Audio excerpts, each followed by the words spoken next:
ప్రభునామన చేరువచ్చిన మీకు అందరికీ కూడా మధుబాబు మినిస్ట్రీస్ తరపున శుభావందనాలు.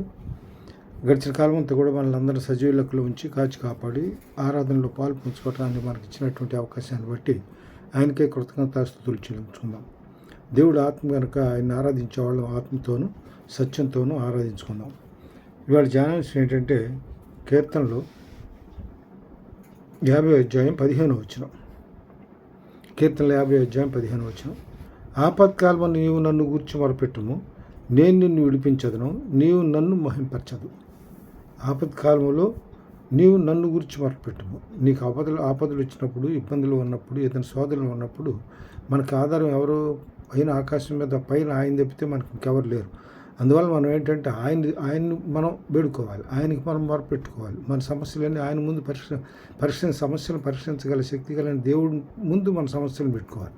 ఇక్కడ మోషే కూడా ఏం చేస్తాడంటే ఆయన ఐగుప్తు దేశం నుంచి ఇజ్రాయెల్ జనాన్ని నడిపించేట సమయంలో వీళ్ళంతా కూడా అక్కడ వాళ్ళకి ఎదురైన సమస్యల గురించి ఆలోచిస్తూ ఉంటే ఇజ్రాయెల్ జనాంగం అంతా మోషే మాత్రం దేవుని వైపు సమస్యలు పరీక్షించగల దేవుని వైపు చూసేవాడు. ఆ 10 సమస్యల పరిష్కారం దొరికేది. అందువల్ల మనం కూడా ఏంటంటే మనకి ఇబ్బంది వచ్చినా ఆపద వచ్చినా ఏమొచ్చినా కూడా మన సమస్య వైపు చూడద్దు. మన దృష్టికి సమస్య చాలా పెద్దదిగా కనపడుతుంది, అయితే దేవుని దృష్టికి చాలా అల్పమైంది. అందువల్ల ఏంటంటే మనకు ఏదైనా సమస్య వచ్చినప్పుడు మన సుబుద్ధి మీద ఆధారపడకుండా పూర్ణ హృదయంతో దేవుని మీద నమ్మకం ఉంచి మనం ఆయన మీద ఆధారపడి మన సమస్యకి పరిష్కరించగలిగిన దేవుని వైపు మనం చూస్తే తప్పనిసరిగా మనం మేలు పొందుకోగలుగుతాం. మరి దీనిలో చెప్పబడిన వాక్యంలో మనకేముందంటే ఇక్కడ మూడు సందర్భాలు ఉన్నాయి. ఇక్కడ ఒకటి ఏంటంటే ఆపత్కాలంలో నీవు నన్ను గూర్చి మొరపెట్టడం, నేను నిన్ను విడిపించదను. మనం ఎప్పుడైతే మొరపెడతామో ఆపత్కాలంలో ఆయన మనల్ని విడిపిస్తాడు. మూడోది ఏంటంటే అప్పుడు మనం ఏం చేస్తామంటే నేను నిన్ను మహింపరచదు. 3 సందర్భాల గురించి ఇక్కడ మాట్లాడుకుందాం. మొట్టమొదటిది ఏంటంటే ఈ కీర్తనలు మొరపెట్టడం అంటే దీనిలో మనకి ఇంకో విషయం చెబుతా. మొరపెట్టడం అంటే కీర్తనలు 145, 17, 19 చూద్దాం. కీర్తనలు 145, 17 నుంచి 19 చూస్తే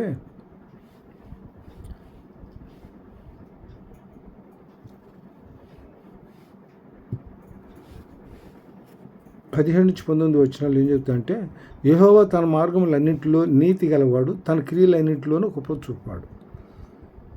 తన మార్గములన్నింటిలో కూడా నీతి గలవాడు, తన క్రియలన్నింటిలో కూడా కృప చూపాడు. తనకు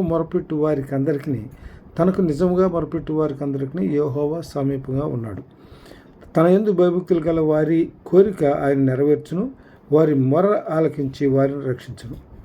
యెహోవా తను ప్రేమించి వారిని అందరినీ కాపాడును, అయితే భక్తిహీనులందరినీ ఆయన నాశనం చేయను. నా నోరు యెహోవాను స్తోత్రం చేయను.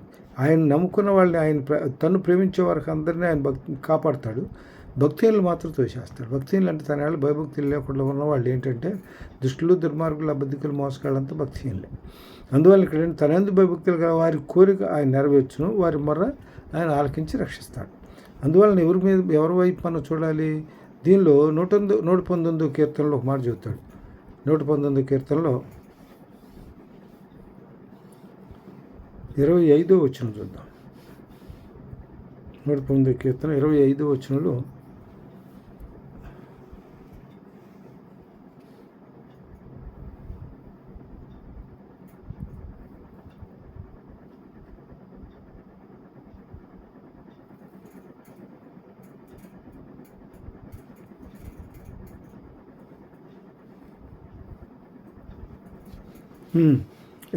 నా ప్రాణము మంటిని హత్తుకొనుచున్నది, నీ వాక్యం చేత నన్ను బ్రతికింపు. నా చర్య అంతయు నేను చెప్పుకొనగా నీవు నాకు ఉత్తరం ఇచ్చితివి, నీ కట్టడలు నాకు బోధించు. తర్వాత దీనిలో ఇంకో మాట కూడా ఏం చూస్తాయంటే 73వ కీర్తనలో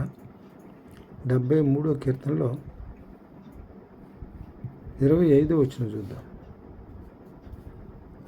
దీనిలో 25వ వచనంలో ఏం చూద్దాం? ఆకాశమందు నువ్వు తప్ప నాకు ఎవరున్నారు? నీవు నాకుండగా లోకంలో లేనిది ఏదియో నాకు అక్కర్లేదు. దేవుడు మనం నమ్ముకుంటే చాలు. ఆయన మనకు ఆకాశం మనందరికైనా పైన ఆయన ఉన్నాడు కాబట్టి మన మొర ఆలకిస్తాడు, మన మనవల్ని మన్నిస్తాడు. ఆయన చిత్తానికి అనుకూలంగా ఉంటే మన మనల్ని మన్నిస్తాడు. తగిన సమయం మీద హెచ్చించబడిన వాళ్ళు దేని మనసుతో వేచి ఉండమని ఆ సమయంలో ఆయన మన రగ్గా కాకపోయినా ఆ సమయం వచ్చినప్పుడు తప్పనిసరిగా మన కోరికలు సిద్ధింపజేస్తాడు. తర్వాత దీనిలో ఇంకోటి ఏంటంటే కీర్తనలు 46:1 చూద్దాం. కీర్తనలు 46:1 దేవుడు మనకు ఆశ్రయమును దుర్గములై ఉన్నాడు. ఆపత్కాలంలో ఆయన నమ్ముకొనదగిన సహాయకుడు. దేవుడు మనకు ఆపత్కాలంలో మనకు ఇబ్బంది కలిగినప్పుడు మన ఆపత్కాలంలో నమ్ముకొనదగిన సహాయకుడు. తర్వాత దీనిలో 55:22లో కూడా మాట చెబుతాడు. 55:22లో కూడా నీ భారం యెహోవా మీద మోపము, ఆయనే నిన్ను ఆదుకొను. నీతిమంతులను ఆయన నడును కదలనివ్వడు. నీతిమంతులు అన్ని కదలనివ్వడు. తర్వాత దీనిలో ఇంకోటి ఉంది. సామెతలు 16:3లో కూడా చెబుతాయంటే సామెతలు 16:3లో కూడా 16వ అధ్యాయం 3వ వచనంలో నీ పళ్ళు భారం యెహోవా మీద నుంచుము, అప్పుడు నీ ఉద్దేశములు సఫలమగును. యెహోవా ప్రతి వస్తువును దాని నిమిత్తం కలుగజేసను. నాశన దినమునకు ఆయన భక్తిహీనులు కలుగజేశాను. మన పనుల భారం దేవుని మీద పెడితే ఆ సమయంలో తప్పనిసరిగా మన పనులు నెరవేరుస్తాడు. దీనిలో పేతురు రాసిన మొదటి 5వ అధ్యాయం పేతురు రాసిన మొదటి పత్రిక 5వ అధ్యాయం 7వ వచనం చూద్దాం. 5వ అధ్యాయం 7వ వచనంలో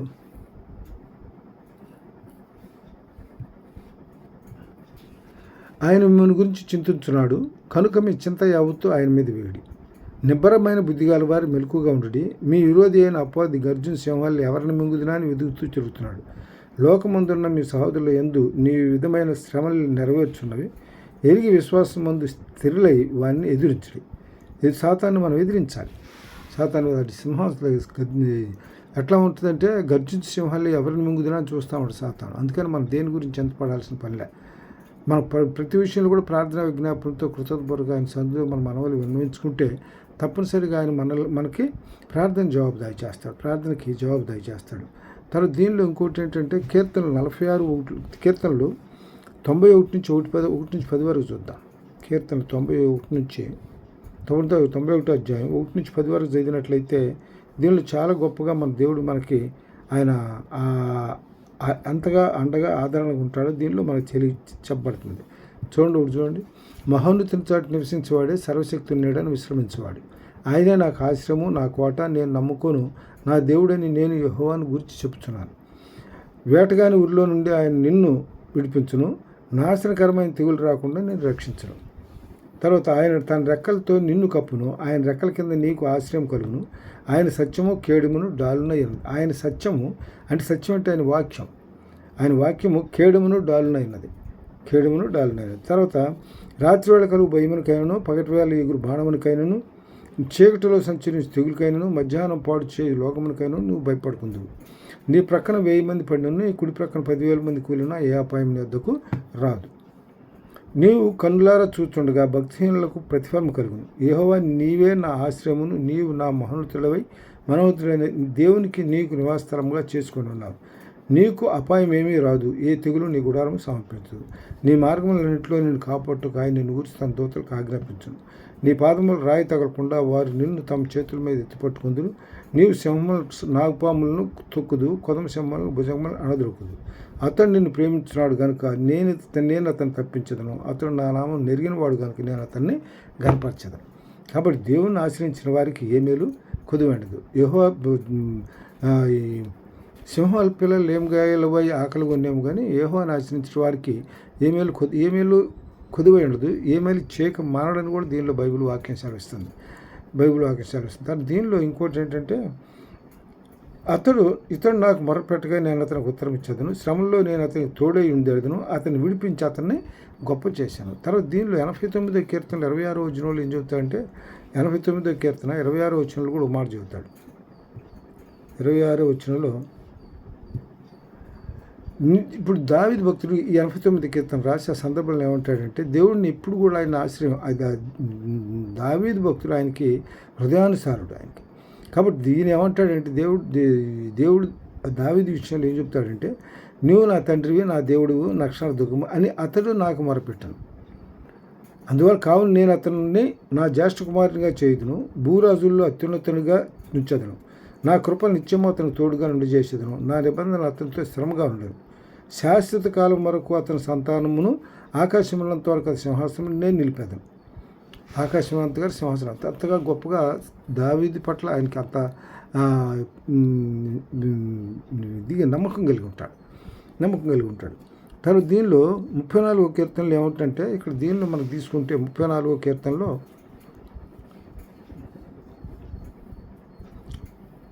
ఆయన మన మామూలుగా 34వ కీర్తనలో 18వ వచనంలో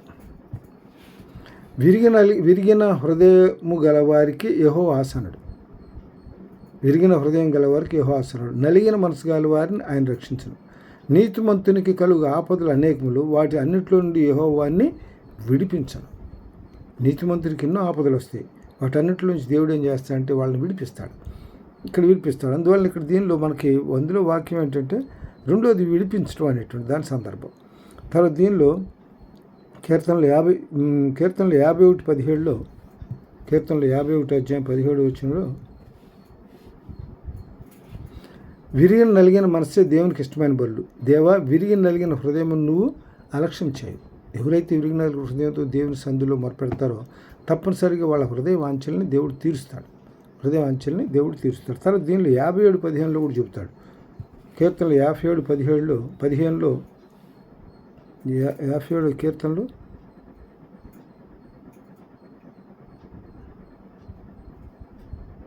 యెషయా 57:15 కీర్తనలు ఇది యెషయా 57:15లో 57:15 వచనంలో మహాగణుడును మహోన్నతుడును పరిశుద్ధుడును నిత్య నివాసియునైన వాడు ఇలాగ సెలవిస్తున్నాడు. నేను మహోన్నతమైన పరిశుద్ధ స్థలంలో నివసించువాడను అయినను వినయగల వారి ప్రాణమును ఉజ్జింపజేయుటకును నలిగిన వారి ప్రాణమును ఉజ్జింపజేయుటకును వినయం గల వారి యొద్దను దీన మనసు గల వారి యొద్దను నేను నివసించున్నాను. నేను నిత్యము పోరాడువాడను కాను, ఎల్లప్పుడూ కోపించువాడను కాను. అలాగుండి ఎడల మూలంగా జీవాత్మ క్షీణించును, నేను పుట్టించిన నరులు క్షీణించిపోదు. అందుకే ఎప్పుడు కూడా ఆయన దయాదాక్షిణ్యపరుడు. ఆయన కృప నిరంతరం మనకు ఉంటుంది, కృప మన తోడై ఉంటుంది. తర్వాత దీనిలో యోబు 5వ అధ్యాయం, యోబు గ్రంథం 5వ అధ్యాయం, యోబు గ్రంథం 5వ అధ్యాయం 18-19 వచనాలు. 18-19 ఆయన గాయపరిచి గాయమును కట్టును, ఆయన గాయం చేయును, ఆయనే చేతులే స్వస్థపరచును. 6 బాధల్లో నుండి ఆయన నిన్ను విడిపించును, 7 బాధలు కలిగిన నీకు ఏ కీడు తగలదు. ఈ 6 బాధలు అంటే ఏంటంటే ఈ మానవులకు వచ్చేటువంటి బాధలు. 6 అనేటువంటిది మానవుని సంఖ్య, 7 అనేటువంటిది దేవుని సంఖ్య. కాబట్టి 6 బాధల్లో నుండి ఆయన నిన్ను విడిపిస్తారు. 6 బాధలు అంటే నీకు వచ్చిన శ్రమల శోధనలో నుంచి ఆయన దేవుడు నేను విడిపిస్తాడు. ఒకటి మానవుని సంఖ్య కాబట్టి అది మానవుల ద్వారా వచ్చిన శోధనలు. మానవులు గారు మన సర్వనించులో మన మిత్రుల ద్వారానో, మన సన్నిహితుల ద్వారానో, బంధువుల ద్వారానో, లేకపోతే ఇక్కడ పరిసరాల్లో ఉన్న వాళ్ళ ద్వారా మనకు వచ్చిన బాధల నుంచి దేవుడు మనం విడిపిస్తాడు. ఒకటి. తర్వాత 7 బాధలు కలిగినను నీకు ఏ కీడును రాదు. 7 బాధలు అంటే దేవుడు ఏం చేస్తాడంటే 1 దెబ్బలు తింటాడు. సిలువు మీద 1 దెబ్బలు తింటారు. ఆ 40 దెబ్బలు ఏంటంటే మన శరీరంలో ఉన్నటువంటి ఇది రోగాలకి సాదృశ్యం. అందువలన ఈ 6 దెబ్బల్లో మనకున్నటువంటి శరీరంలో ఉన్నటువంటి బాధలు ఏమన్నా కూడా దేవుడు ఏం చేస్తాడంటే మనకి స్వస్థతని అనుగ్రహిస్తాడు. దేవుని వల్ల జరిగే స్వస్థత అది. తర్వాత దీనిలో ఇంకోటి ఏంటంటే తర్వాత ద్వితీయోపదేశకాండం 32:29 చూద్దాం. ద్వితీయోపదేశకాండం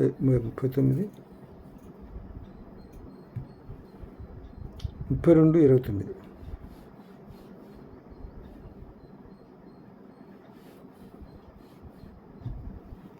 వారు జ్ఞానం తెచ్చుకొని 32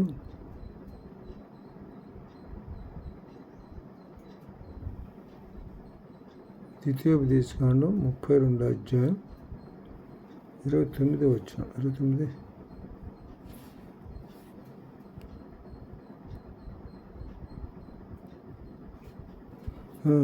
ఇర్మియా 33:3 చూద్దాం. ఇర్మియా 33:3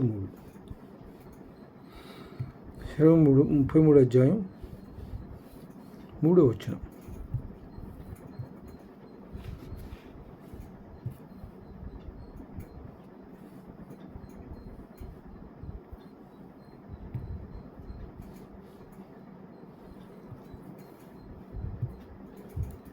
నాకు మొరపెట్టుము, నేను నీకు ఉత్తరం ఇచ్చేదను, నీవు గ్రహింపలేని గొప్ప సంగతులను, గూఢమైన సంగతులను నీకు తెలియజేదను. మరి ఏమంటాడంటే ఆయన మొరపెట్టుకోరు. మన ఆపదలో ఉన్నప్పుడు, ఇబ్బందుల్లో సమస్యల్లో ఉన్నప్పుడు ఆయన మొరపెట్టుకుంటే ఆయన ఏమంటున్నాడంటే, నేను నీకు ఉత్తరం ఇచ్చేదను, నీవు గ్రహింపలేని గొప్ప సంగతులను కూడా గూఢమైన సంగతులను కూడా నీకు తెలియజేస్తా అన్నాడు. గొప్ప గ్రహించడం గూఢమైన సంగతులు. కాబట్టి ఇక్కడ దీనిలో ఈ సంగతులు తెలియజేస్తాడు. దీనిలో రోమిలు రాసిన పత్రిక 10వ అధ్యాయం 12-13 వచనాల్లో యూదులని గ్రీస్తేసుతులని భేదం లేదు, ఒక ప్రభువే అందరికీ ప్రభువు ఉండి తనకు ప్రార్థన చేయవారి అందరి కృప చూపుటకు ఐశ్వర్యవంతుడై ఉన్నాడు. ఎందుకనగా ప్రభువు నామను ప్రార్థన చేయువాడెవడు వాడు రక్షించబడతాడు. అందువల్ల దేవుని ఆశ్రయించాలి. మరి ఆయన ఆశ్రయించే వేలు వారికి ఏ మేలు చేయక మానడు, ఏ మేలు కొదువై కూడా ఉండదు. తర్వాత దీనిలో ఇంకోటి 1 కొరింథీయులు 2:7-11 చూద్దాం. 1 కొరింథీయులు రాసిన పత్రిక 2వ అధ్యాయం 7-11 వచనాలు.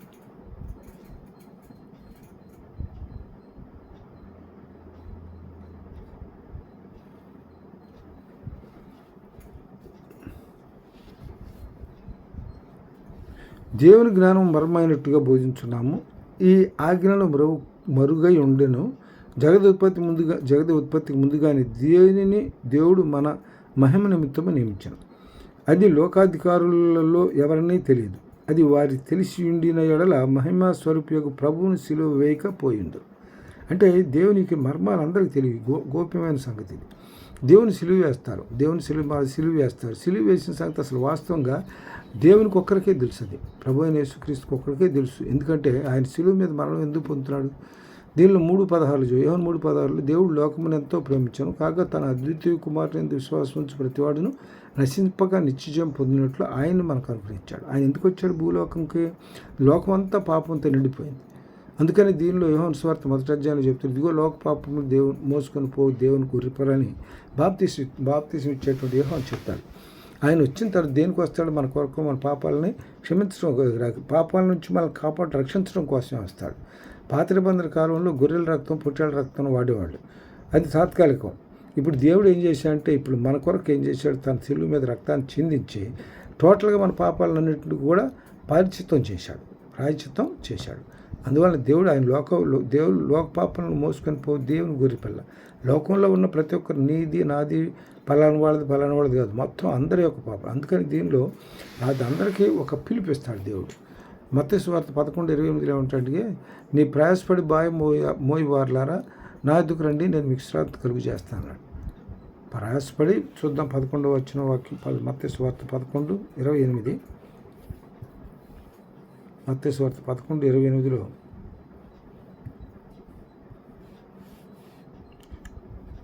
ప్రయాసపడి భారం మోసుకొనిచున్న సమస్త జనులారా, ఒకరిద్దరికి కాదు, సమస్త జనులు నా ఎదుకు రండి, నేను మీకు విశ్రాంతి కలుగు చేస్తాను. నేను సాత్వికుడును దీన మనసు కలవాడను కనుక మీ మీద నా కాడి ఎత్తుకొని నా ఎద్దు నేర్చుకోండి, అప్పుడు మీ ప్రాణములకు విశ్రాంతి దొరుకుద్ది. మనకు ప్రాణం విశ్రాంతి కావాలంటే ఎక్కడ దొరుకుతుంది? దేవుని దగ్గరే దొరుకుద్ది. అందులో దీనిలో 91 కీర్తనలు ఏమంటాడంటే, సర్వోన్నతి చాటున సర్వోన్నతిని చాటును నివసించేవాడే సర్వశక్తుని నీడను విశ్రమించేవాడని చెప్పి దానిలో 91లో చెప్తాడు. ఇందులో ఫిలిప్పీయులు రాసిన పత్రిక 4వ అధ్యాయం 8వ వచనం ఏం చెప్తా అంటే, ఫిలిప్పీయులు రాసిన పత్రిక 4వ అధ్యాయం 8వ వచనంలో, మెట్టుకు సహోదరులారా దీనిలో ఏమంటాడంటే, దేని గురించి చింతపడుకుడి, ప్రతి విషయంలోనూ ప్రార్థన విజ్ఞాపనల చేత కృతజ్ఞతాపూర్వకంగా మీ విన్నపములు దేవునికి తెలియజేయడు. అప్పుడు సమస్త జ్ఞానమును మించిన దేవుని సమాధానం యేసుక్రీస్తు వల్ల మీ హృదయములకును మీ తలుపులకు కావాలంట. అంటే మనసుకే నెమ్మది పొందుతాం. అందువల్ల దీనిలో ఇంకోటి ఏంటంటే, ఇర్మియాలు రూమిల్ తర్వాత యెషయా 55 అధ్యాయం చూద్దాం. యెషయా 55 అధ్యాయం 6-7 వచనాలు. యెషయా 55 అధ్యాయం 6-7 వచనాలు ఏం చెబుతాయంటే,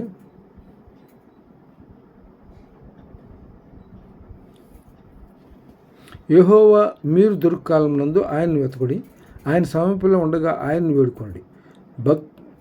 మన దేవుని ఏం చేయాలంటే, ఆయన సమీపం ఉండగానే ఆయన వెతకాలి. అడుగుడు ఇచ్చేదను తట్టు తీయమని తూరు దొరికి గొప్ప తండ్రి మత్తయి సువార్త 7:7 చెప్పాడు. ఆయన అడగాలి. అడగటంతో అంటే అడగకుండా మనకు ఆయన అడిగితే ఇస్తానంటున్నాడు. కాబట్టి ఆయన అడగాలి, మన అవసరతలను బట్టి ఆయన అడగాలి, వేడుకోవాలి. అందువల్ల ఏంటంటే ఆయన దుర్కాలమునందునే ఆయన వెతకుడి, ఆయన సమీపంలో ఉండగా ఆయన్ను వేడుకోవాలి, సమీపంలో ఉండగా ఆయన వేడుకోవాలి. తర్వాత 7వ వచనం, భక్తిహీనులు తమ మార్గమును విడువవలెను, దుష్టులు తమ తలంపులను మానవలను, వారు యెహోవా వైపు తిరిగిన ఎడల ఆయన వారి యందు జాలిపడును, వారు మన దేవుని వైపు తిరిగిన ఎడల ఆయన బహుగా క్షమిస్తాడు, మన పాపలను క్షమిస్తాడు. అంటే నా తలంపులు మీ తలంపుల వంటి కావు, మీ త్రోవలు నా త్రోవల వంటివి కావు, ఇదే యెహోవా వాక్కు. దీనిలో ఆకాశంలో భూమికి పైన ఎంత ఎత్తుగా ఉన్నవో మీ మార్గముల కంటే నా మార్గములు, మీ తలంపుల కంటే నా తలంపులు అంత ఎత్తుగా ఉన్నవి. కాబట్టి ఇక్కడ ఏంటంటే మనకు ఆలోచన తలంపు అంటే ఆలోచన తలంపు ఉన్నతమైంది. మనం ఏదైనా సరే మనం ఆయన చిత్తానికి లోబడి నడుచుకుంటే తప్పనిసరిగా దేవుని వల్ల మనం ప్రతిఫలం పొందుకోగలుగుతాం. తర్వాత ఇర్మియా 29వ అధ్యాయం 12 చూద్దాం. 29వ అధ్యాయం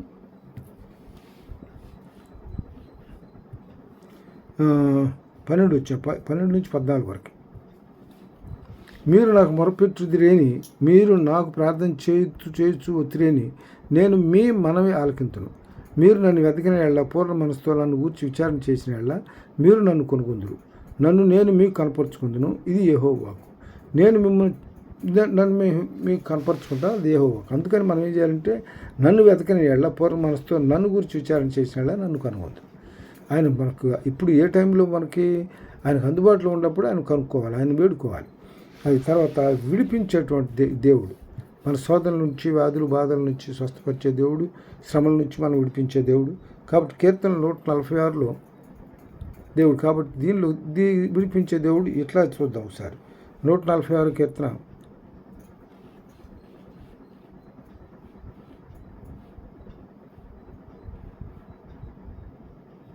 146 కీర్తనలో 6-7 వచనాలు చూద్దాం. ఆయన ఆకాశం, భూమిని, సముద్రము, దానిలోని సర్వమును సృజించేవాడు. ఆయన ఎన్నడూనూ మాట తప్పనివాడు. బాధపరచబడు వారికి ఆయన న్యాయం తీర్చును, ఆకలి ఉన్న వారికి ఆహారం దయచేయను, యెహోవా బంధింపబడిన వారిని విడుదల చేయను. యెహోవా గుడ్డివారు కన్నులు తెరవజేయును, యెహోవా కృంగిన వారిని లేవనెత్తువాడు, యెహోవా నీతిమంతులను ప్రేమించువాడు, యెహోవా పరదేశులను కాపాడువాడు, ఆయన తండ్రి లేని వారిని విధవరాలను ఆదరించువాడు, భక్తిహీనుల మార్గమును ఆయన వంకర మార్గముగా చేయును, యెహోవా నిరంతరము ఏలును, సియోను నీ దేవుడు తరములన్నిట రాజ్యము చేయను. కాబట్టి ఆయన ఎలాంటి వాడంటే గుడ్డివారి కన్నులు కలిగి చేస్తాడు, కృంగిన వారిని లేవనెత్తాడు, నీతిమంతులను ప్రేమిస్తాడు. తర్వాత ఇంకోటి ఏంటంటే ఆయన న్యాయం తీర్చును, ఆకలి కొని వారికి ఆహారం దయచాను, ఆయన బంధింపబడిన ఏం చేస్తాడంటే విడుదల దయచేస్తాడు. కాబట్టి ఆయన సర్వశక్తివంతుడైన దేవుడు, ఆశ్చర్యకరుడు, ఆలోచనకర్త, బలవంతుడైన దేవుడు, నిశ్చయుడు, తండ్రి, సమాధానకర్త అని దీని యెషయా 9:6 చెప్తాడు కదా. అందువలన ఆయన కార్యాలు శూర కార్యాలుగా ఉంటాయి. ఆయన కార్యాలన్నీ శూర కార్యాలు, కానీ ఊహించలేనిటువంటి, మనం అడిగిన దానికంటే ఊహించిన దానికంటే కూడా అత్యధికంగా చేయగలిగిన శక్తి గల దేవుడు ఆయన. ఎఫెసీయులకు రాసిన పత్రిక 4:20-21 చెప్తాడు అన్నమాట. తర్వాత దీనిలో లూకా సువార్త 14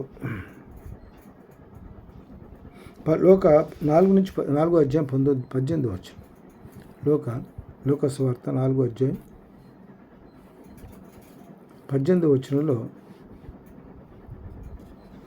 ప్రభు ఆత్మ నా మీద ఉన్నది, బేదలకు సువార్త ప్రకటించగా ఆయన నన్ను అభిషేకించును, చెల్లో ఉన్న వారికి విడుదలను, గుడ్డివారిని చూపును ప్రకటించను, నలిగిన వారిని విడిపించుటకును ప్రభు హితవస్త్రం ప్రకటించున్నాడు, ఆయన నన్ను పంపి ఉన్నాడు అని వ్రాయబడిన చోటు ఆయనకే దొరుకును. కాబట్టి ఇక్కడ ఏంటంటే ప్రభు కుమారుని పంపించాడు. ఇక్కడ ప్రభు ఆత్మ నా మీద ఉన్నది. ప్రభు ఆత్మ అంటే ఎవరు? తండ్రి అయిన దేవుని ఆత్మ నా మీద ఉన్నది. ఎవరి మీద ఉంది? ప్రభు అయిన యేసుక్రీస్తు మీద ఉంది.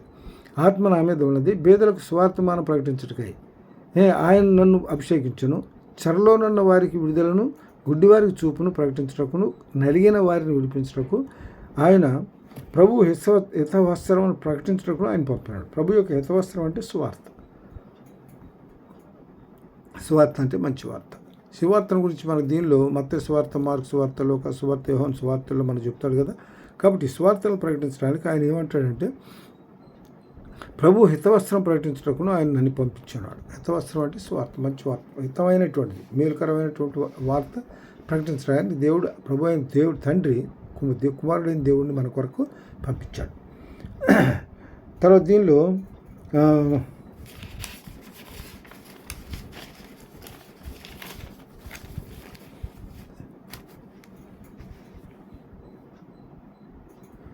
తర్వాత కీర్తనలు 103 అధ్యాయం, కీర్తనలు 103 అధ్యాయం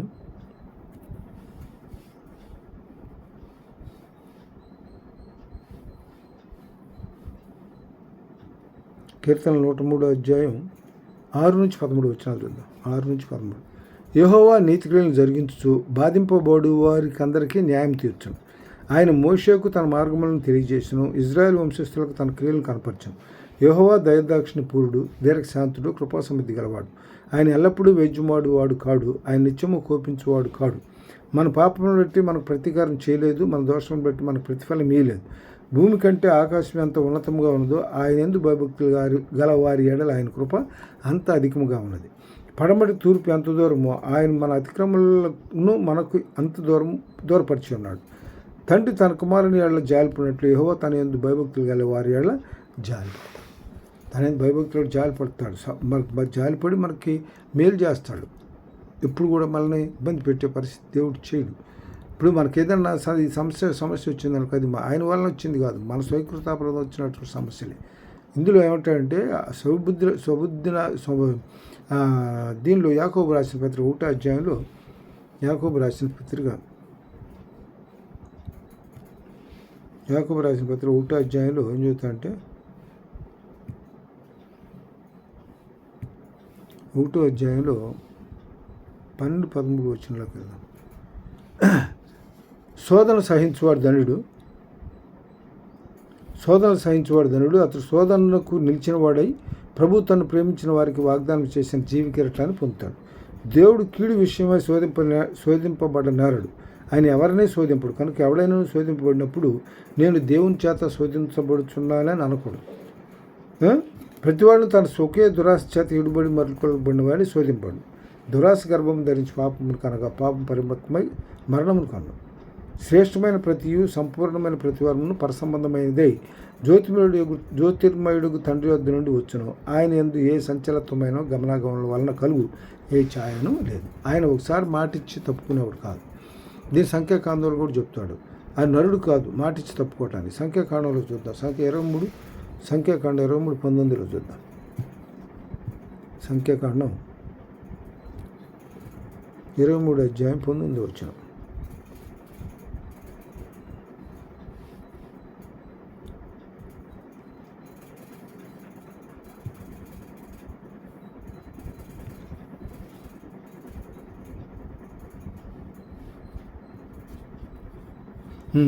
అధ్యాయం 19. దేవుడు అబద్ధమాటకు ఆయన మానవుడు కాడు, పశ్చాత్తాపట్టుకు ఆయన నరపుత్రుడు కాడు. ఆయన చెప్పి చేయకుండా, ఆయన మాట ఇచ్చి స్థాపింపకుండా.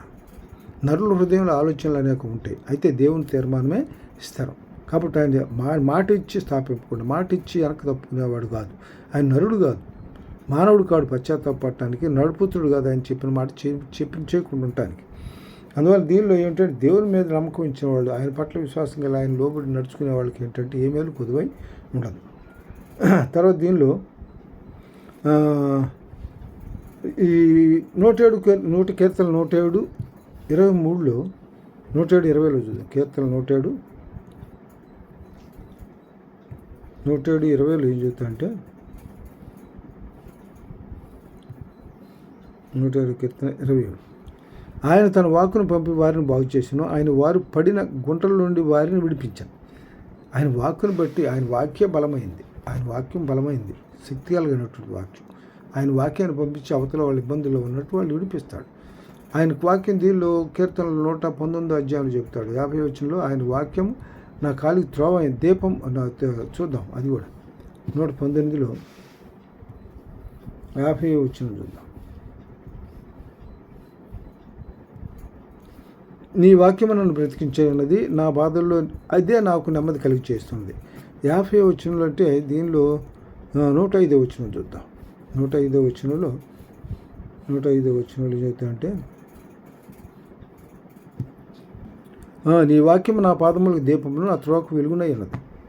నీ న్యాయ విధులను నేను అనుసరించేదని నేను ప్రమాణం చేస్తున్నాను, నా మాట నెరవేర్చుదు. యెహోవా నేను మిక్కిలి సంపడుచున్నాను, నీ మాట చొప్పున నన్ను బ్రతికించుము. నా మాట చొప్పున నన్ను బ్రతికించుము. తర్వాత దీనిలో కీర్తనలు 30 ఆయన విడిపించగలిగిన శక్తి కలిగినటువంటి దేవుడు ఆయన. అందువలన దీనిలో రోమీయులకు రాసిన 15వ అధ్యాయం 19 రోమీయులకు రాసిన పత్రిక 15వ అధ్యాయం 19 నుంచి 21 వరకు చూద్దాం. కాబట్టి యెరూషలేము మొదలుకొని చుట్టుపక్కల ఉన్న ప్రదేశములందు ఇల్లూరికు ప్రాంతం వరకు క్రీస్తు వార్తను సంపూర్ణముగా ప్రకటించున్నాను.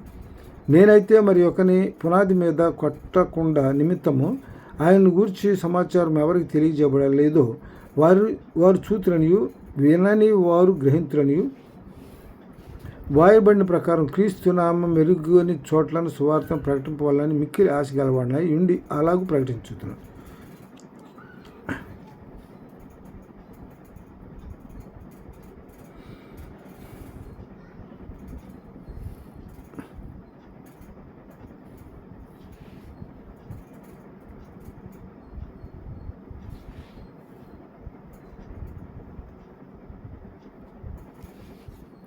కీర్తనలు 32:3 కీర్తనలు 30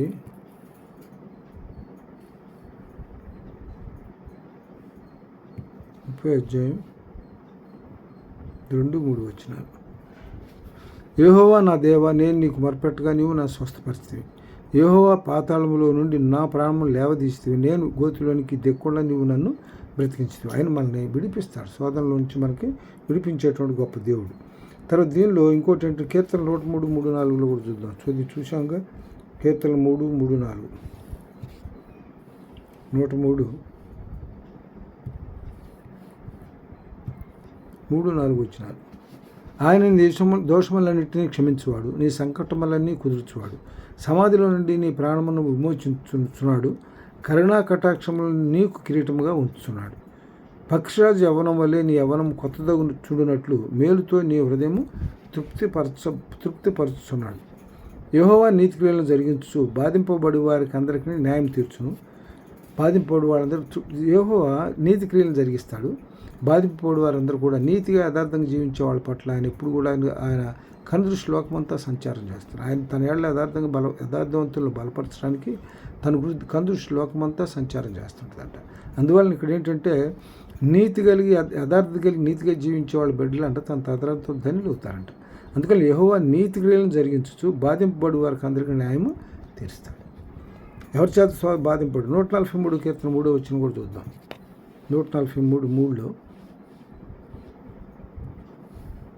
వచనంలో శత్రువులను నన్ను తరుముచున్నారు, వారు నా ప్రాణములను నేల పడగొట్టుచున్నారు. చిరకాలం క్రిందట చనిపోయిన వారితో పాటు గాఢాంధ్రపాలు నన్ను నివసింపజేస్తున్నారు. కావున నా ఆత్మ నాలో కృంగి ఉన్నది, నాలో నా హృదయం విస్మయం ఉంది. కాబట్టి నా హృదయం కొంచెం విస్మయం చెంది బాధలో ఇబ్బందులు ఉన్నప్పుడు, అంటే మనసు వేదంతో ఉన్నప్పుడు దేవుణ్ణి అడగాలి. అడిగితే తప్పనిసరిగా మన ఆలకిస్తాడు, సహాయం చేస్తాడు. తర్వాత దీనిలో ప్రభువు మహింపరచబట్టు. దీనిలో వాక్యం మనం ఏం చదువుకున్నాం? మొట్టమొదట్లో ఆపత్కాలంలో నీవు నాకు గురించి మొరపెట్టుము, నిన్ను విడిపించదను. మొరపెట్టడానికి గురించి చెప్పుకున్నావు కొన్ని వాక్యాలు, రిఫరెన్స్లు. నన్ను విడిపించడాన్ని బట్టి కూడా కొన్ని రిఫరెన్స్లు చెప్పుకున్నాం. చివరిగా ఏంటంటే మహింపరచబడతాడు. నీవు నన్ను మహింపరుస్తావు. మనం ఎప్పుడైతే మనకు దేవుడు మన పట్ల క్రియలు జరిగిస్తాడో దేవుని తప్పనిసరిగా మనం మహింపరుస్తాం. మాట చేత కానీ క్రియ చేత కానీ మనం ఏం చేసినా కూడా దేవుని మహిమ కొరకే చేయాలి. భోజనం చేసినా పాలన చేసినా కూడా దేవుని మహిమార్థమే జరిగించాలి. కాబట్టి మనం ఏం చేసినా కూడా దేవుడు మహిమ నిమిత్తం మన కార్యాలు జరిగించాలి.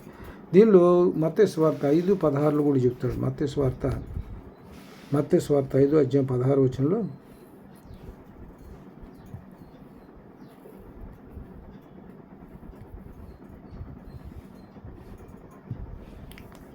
మనుషులు మీ సత్క్రియలను చూచి పరలోకమందున మీ తండ్రిని మహింపరచున్నట్లు. మనకు సత్క్రియలను బట్టి మన విశ్వాసం లేదు దేవుని బిడ్డలుగా దేవుని అనుచరులుగా ఉన్న మనము మన క్రియలు ఎట్లా ఉండాలంటే నీతి క్రియలుగా ఉండాలి, యథార్థవంతంగా ఉండాలి మనం. అందువలన మీ సత్క్రియలు మీ పరలోకమందున మా తండ్రిని మహింపరచినట్లు వారి ఎదుట మీ వెలుగు ప్రకాశింపలేడు. వెలుగు అంటే ఏంటి? మన క్రియలు యథార్థంగా ఉండాలి. నీతిగా ఉండాలి. మనం నీతిగా నిజాయితీగాను యథార్థంగా జీవించినట్లయితే మనల్ని బట్టి దేవుడు మహింపరచబడతాడు.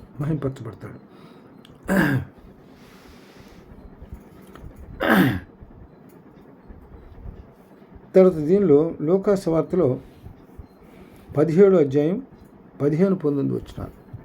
లూకా సువార్త 17వ అధ్యాయం 15-19 వచనాలు. 15-19.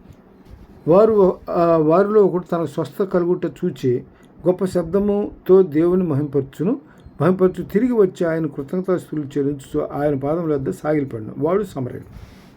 ఇక్కడ సందర్భం ఏంటంటే 10 మంది కుష్ఠరోగులు ఉంటారు. 10 మంది కుష్ఠరోగులు ఉంటే 12 వచనం చూద్దాం. 17వ అధ్యాయం 12. ఆయన ఒక గ్రామంలోనికి వెళుచుండగా 10 మంది కుష్ఠరోగులు ఆయన ఎదుటికి వచ్చి దూరమున నిలిచి, యేసు ప్రభువా మమ్మల్ని కరుణించమని కేకలు వేశారు. ఆయన వారిని చూచి, మీరు వెళ్ళి మిమ్మల్ని యాజకులు కనపరుచుకొనుడని వారితో చెప్పాను. వారు వెళుచుండగానే శుద్ధులేరు. అంటే ఆయన వాక్యం ఎంత శక్తివంతమైందో చూడండి. ఆయన ఏమనలా, వాళ్ళు ముట్టలేదు, స్వస్థపరచలేదు, ఏమనలా. మీరు పోయి మీ యాజకులు కనపరుచుకోమన్నాడు. అయితే అది విశ్వాసంతో కూడినటువంటి ఆలోచన. యాజకులు కనపరచు వీళ్ళందరూ కూడా వెళ్ళారు, యాజకుల దగ్గరికి వెళ్ళాడు. యాజకుల దగ్గరికి వెళ్ళే లోపే మధ్యలో అందరూ స్వస్థపడ్డారు. కానీ అందులో ఒక్కడు మాత్రమే తిరిగి వచ్చినాడు సమరయుడు. అందువల్ల మిగతా వాళ్ళు ఏంటంటే స్వస్థ పొందారు. ఆయన వాక్యం వలన, నీ వాక్యమే నన్ను బాగు చేయ బలపరుస్తుందని, నీ వాక్యాన్ని బాధల నుంచి స్వస్థ విడుదల చేస్తుందనేటువంటి బైబిల్ 109 కీర్తనలు చదువుకున్నాం మనం. కాబట్టి ఇక్కడ ఏంటంటే ఆయన వారిని చూచి, మీరు వెళ్ళి మిమ్మల్ని యాజకులకు కనపరచుకోవడం వారితో చెప్పిన. వారు వెళ్ళిచుండగానే శుద్ధులేరు. వారిలో ఒకడు తనకు స్వస్థ కలుగుడు చూచి గొప్ప శబ్దంతో దేవుని మహింపరచుచు తిరిగి వచ్చి ఆయనకు కృతజ్ఞతలు చెందుచు ఆయన పాదముల వద్ద సాగిలిపడిను వాడు సమరయుడు. అప్పుడు ప్రభు అడుగుతాడు, అందుకు యేసు 10 మంది శుద్ధులేరి కారా, ఆ 9 ఎక్కడ అన్నాడు. ఈ అన్యుడు తప్ప దేవుని మహింపరచుటకు తిరిగి వచ్చిన వాడు ఎవడునూ అగపడలేదా అని చెప్పి, నీవు లేచి పొమ్ము, నీ విశ్వాసము నేను స్వస్థపరిచినని వారితో చెప్పాను. ఆయన విశ్వాసం స్వస్థపరిచిన వారితో చెప్పాను. విశ్వాసం కావాలి మనకి. ఏదైనా ఏ విషయంలోనైనా విశ్వాసం సహితమైనటువంటి ప్రార్థన దేవుడు అంగీకరిస్తాడు. తర్వాత దీనిలో ఇంకోటి ఏంటంటే మత్తయి సువార్తలో 8వ అధ్యాయం 14-17 వచనాల్లో, దీనిలో మత్తయి సువార్త 5వ అధ్యాయం నుంచి 13 వచనాల వరకు చూస్తే, మత్తయి సువార్త 5వ అధ్యాయం 8వ అధ్యాయం 5 నుంచి 13 వచనాలు చూస్తే ఇక్కడ మనకు ఎవరు కనపడతారంటే, కపెర్నహూము ప్రవేశించినప్పుడు శతాధిపతి ఆయన కనపడతాడు. శతాధిపతి కనపడితే శతాధిపతి ఏం చేస్తాడంటే, ప్రభు చేసిన కార్యాలు ఆయనకు తెలిసి ప్రభు దగ్గరికి వచ్చి, నా దాసుడు పక్షవాతంతో బాధపడుతున్నాడు కాబట్టి నా దాసుని స్వస్థ ఇవ్వమని చెప్తాడు. స్వస్థత పరచవాలని అతను చెప్పగా, పక్షవాయుతో మిగులుతూ బాధపడుతూ ఇంటికాడ పడి ఉన్నాడు కాబట్టి స్వస్థత ఇచ్చేయమంటాడు. అయితే ప్రభు ఏం చేస్తాడని వస్తాను పదకుంటా, అయ్యా నువ్వు నా దగ్గర రావడానికి నేను తగిన వాడిని కాదు, మాట మాత్రం సెలవిచ్చాను. ఎప్పుడైతే ఇక్కడ ప్రభు ఇక్కడ మాట స్వస్థపడితే నీ విశ్వాసం నిన్ను, ఇక్కడ దీనిలో ఏమంటాడు, నేను కూడా అధికారిని లోబడి ఉన్నాను, నా చేతి కింద చాలామంది ఉన్నారు. కానీ ఇక్కడ ఇతను చేసినట్టు దేవుడు ఇక్కడ యేసు మాట విని ఆశ్చర్యపడి వెంట వచ్చున్న వారిని చూసి, ఇశ్రాయేలు ఎవరికైనానో నేను ఇంత విశ్వాసం చూడలేదు, నిశ్చయంగా నీతో చెప్తున్నాను, అయ్యా నువ్వు మాట మాత్రం సెలవు, నా దాసుడు స్వస్థపడతాడని. అనేకులు తర్వాత అక్కడ ఏమవుతుందంటే, ఇక్కడ ఎప్పుడైతే అంతటా యేసు ఇక వెళ్ళము, నీ విశ్వసించిన ప్రకారం నీకు అవును గాక అని శతాధిపతి చెప్పాను. ఆ గడిలోనే అతని దాసుడు అక్కడ స్వస్థ పొందాడు. తర్వాత ఈ పేతురు అతనికి కూడా మాట మాత్రంతో ఆవిడ స్వస్థ వచ్చేస్తుంది. లేచి పరిచర్య చేసినట్లుగా, ఉపచారం చేసినట్లుగా చూస్తాం మనం దీనిలో. మత్తయి సువార్తలో 14-17 వచనాలు, 8వ అధ్యాయం 14-17 వచనాల్లో చూద్దాం. తర్వాత యేసు పేతురు ఇంటిలో ప్రవేశించి జ్వరంతో పడిన ఆ తత్తను చూచి ఆమె చేయి ముట్టగా జ్వరం మాయమాయను జ్వరం ఆమెను విడిచను. అంతటా ఆమె లేచి ఆయనకు ఉపచారం చేయసాగను. అంటే వెంటనే ఇమీడియట్గా దేవుని కార్యాలు, మహిమ కార్యాలు అవన్నీ కూడా. తర్వాత దీనిలో ఇంకోటి ఏంటంటే, నిర్గమకాండం 14, యోహాను సువార్త 11:4 చూద్దాం. యోహాను సువార్త 11:4లో 11వ అధ్యాయం 4వ వచనంలో, యేసు అది విని, ఈ వ్యాధి మరణం కొరకు వచ్చినది కాదు. ఎవరంటే ఇక్కడ వీడు ఎవరి గురించి చెబుతారంటే, అక్క చెల్లెండ్రు ప్రభువా, ఇదిగో నీవు ప్రేమించువాడు రోగి అన్నాడని ఆయన వద్దకు వర్తమానం పంపిరి. యేసు అది విని ఈ వ్యాధి మరణం కొరకు వచ్చేది కాదు కానీ ఎవరు ప్రేమించేటువంటి లాజరు గురించి చెప్తాడు. మరియా మార్త ఇద్దరు, లాజరు, వీళ్ళు ముగ్గురు, ఒకటి మికులు, వీళ్ళిద్దరు అక్కలు, ఒక తమ్ముడు. సరే ఇతనికి వచ్చినటువంటి చచ్చిపోతాడని చెప్పి అతను ఏంటంటే అతనికి అస్వస్థగా ఉన్నప్పుడు ప్రభు కబురు చేస్తే ప్రభు రాడు, 4 రోజుల వరకు రాడు. అయితే వచ్చిన తర్వాత యేసు అది విని ఈ వ్యాధి మరణం కొరకు వచ్చింది కాదు కానీ దేవుని కుమారుడు దానివల్ల మహింపరచబడినట్లు దేవుని మహిమ కొరకు వచ్చిందని చెప్తాడు. అంటే దానివల్ల అతను స్వస్థ పొంది మరణం నుంచి లేచిన తర్వాత అది ఎవరికి వారి కార్యం, దేవుని కావాలని జరిగిన కార్యక్రమం దేవుడు మహింపరచబడాలి. అది తర్వాత ఇంకోటి ఏంటంటే దీనిలో 11:40 కూడా ఏం చెబుతాయంటే మత్తయి యోహాను సువార్త 11:40 కూడా ఈ మార్త అడుగుద్ది ఇదే సందర్భం.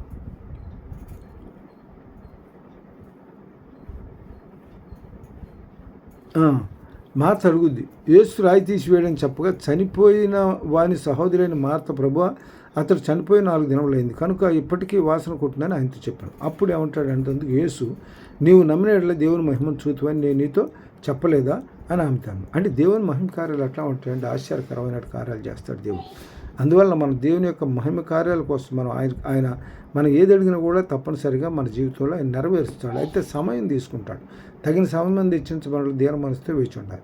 మనం ఏది చేసినా కూడా సుబుద్ధిని ఆధారం చేసుకోకుండా పూర్ణ హృదయంతో ఏముంది నమ్మిక ఉంచి మన ప్రవర్తన యంత్రంలో అధికారం లోబడి నడుచుకోగలిగినట్లయితే దేవుడు మన జీవితాల్లో గొప్ప కార్యాలు జరిగిస్తాడు. ఈ కొద్ది వాక్యం తన ఊటిలో దీవించగాక చిన్న ప్రార్థన చేసుకొని ఉంచుకుందాం. మమ్మల్ని మిక్కులుగా ప్రేమించిన ప్రియ పరలోకందరు మా తండ్రి, జీవం గల నాయన, మహిమగల తండ్రి, అన్ని విషయంలో అద్భుతమైన గొప్ప తండ్రి, పాదం చెంతకొచ్చి అడుచున్నాను ఆయన. ఎక్కడ ఆయన ఈ సందర్భంలో ఇవాళ చెప్పుకున్న వాక్యాన్ని బట్టి నాయన మీరు మొరపెట్టిన వారికి జవాబు ఇవ్వగలవారు, బాధల్లో ఉన్నవాళ్ళు విడిపించగలిగారని, తర్వాత మేము మహిమ కార్యాలు మేము చూడగలిగాం కాబట్టి నాయన కొన్ని కార్యాలు కాబట్టి మీ విషయాలు వాక్యానుసారంగా మేము నడుచుకోవడానికి సాయం చేయండి. కుటుంబంలో నాయన మేమందరం సుబుద్ధిని ఆధారం చేసుకోకుండా పూర్ణహృదయంతో మీ అందరూ నమ్మికొచ్చి మా ప్రవర్తన ఎంత మీ అధికారం లోబడి నడుచుకోవడానికి సాయం చేయండి. నాయన ముఖ్యంగా నాయన మీ సమస్యల వైపు చూడకుండా సమస్యలు పరిష్కరించగల శక్తివంతుడైన దేవుడు అయిన మేము ఎరిగి మీ వైపు మా సమస్యల పరిష్కరించగల దేవుడిని మీ వైపు చూస్తూ ఆ సమస్యల్లో నుంచి, ఆ ఇబ్బందుల్లో నుంచి, అబద్ధాల నుంచి గట్టుకువారుగా సహాయం చేయమని కొద్ది ఉన్నపాలు మా ప్రభువు మీ ప్రియకుమారుడైన యేసు పరిశుద్ధ నామములో అడిగి వేడుకున్నాను తండ్రి. ఆమేన్. అందరికీ వందనాలు.